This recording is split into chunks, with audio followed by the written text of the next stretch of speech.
So what is the best outreach channel in order to reach qualified decision makers, certainly in 2024, but even beyond? So let's talk about a few of the channels. Now, the first thing you could leverage is cold calling. So what do I like about cold calling? What's great about cold calling is the fact that once you're actually able to get through to someone, you can immediately pitch and get an actionable next step with immediacy, right? There's no time lag. So there's no delay. Of course, if you send a message, you need to wait for a response. But when you make a call, once you get through to them, you're live in the heat of battle. The other component I like about cold calling is the fact that when you're actually having that conversation, you get a great opportunity to just practice and refine your skills, especially if you're a salesperson or a company founder, because you're going to have to deal with a lot of rejection to get through to the next step. So it's a great way to practice your skill, practice your fluency, allow yourself to become a bit of a better freestyler and a better at actually pitching your solution, because it's tough. So it's going to build your resiliency in the process. What do I not like about it? Well, the success rate is just very, very low.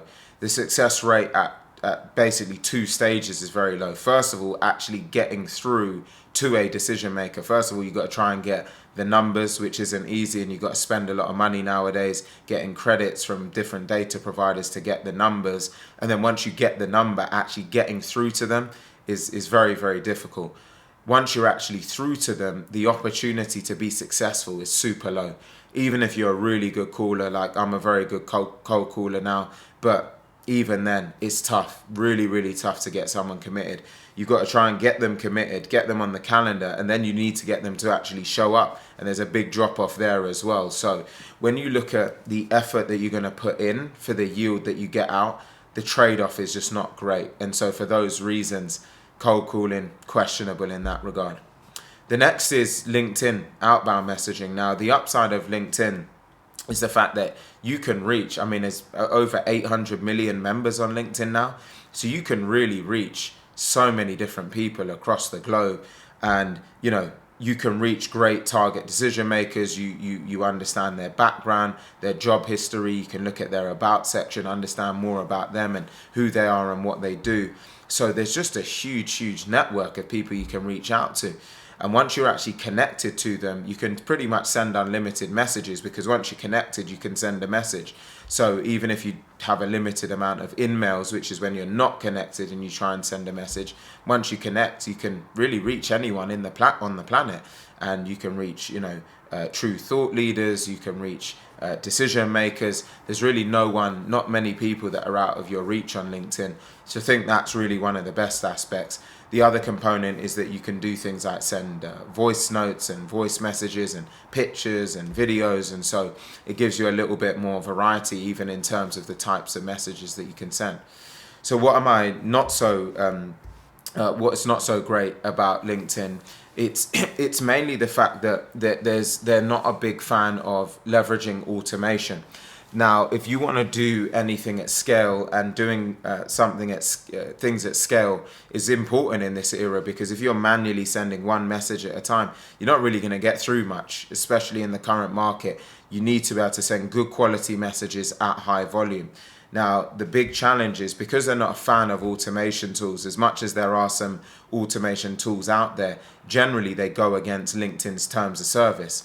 So I see quite a lot of people go on a journey, setting up campaigns, setting up accounts through automation tools, and then them just getting banned. And because they get banned, they're in this constant vicious cycle of spinning up accounts, their accounts getting banned. Sometimes they can never recover those accounts. And so if you've done it on your primary account, now you're in a situation where, you've potentially cannibalized years of work and you've not been able to get it back. So if LinkedIn had more advocacy around automation tools, I think the channel would become even more favorable. But that, I would say, is probably the biggest challenge really to having success there. The other component is the fact that to be able to send messaging at scale, you are reliant on someone accepting your connection request first. So there is a lag time to be able to sending your message, because step one is you need to send a connection request, hope that they accept it, then send a message. Now, if only 30% accept your connection request, immediately there's a big gap on the amount of people that you can reach out to versus the potential amount of people on your target lead list. So for all of those reasons, that's where there's a little bit of swing factor, let's say, when it comes to LinkedIn. So now let's move on to cold email. Now, the best things about cold email is there is no lag time. So once you have someone's email address and you've cleansed it, you can immediately send a message. There's no barrier to entry. You don't need to send a connection request. You don't need to wait. You just need the data, and then you need to send a message. So there's immediacy there. And that's very, very important, especially when you want to operate at pace.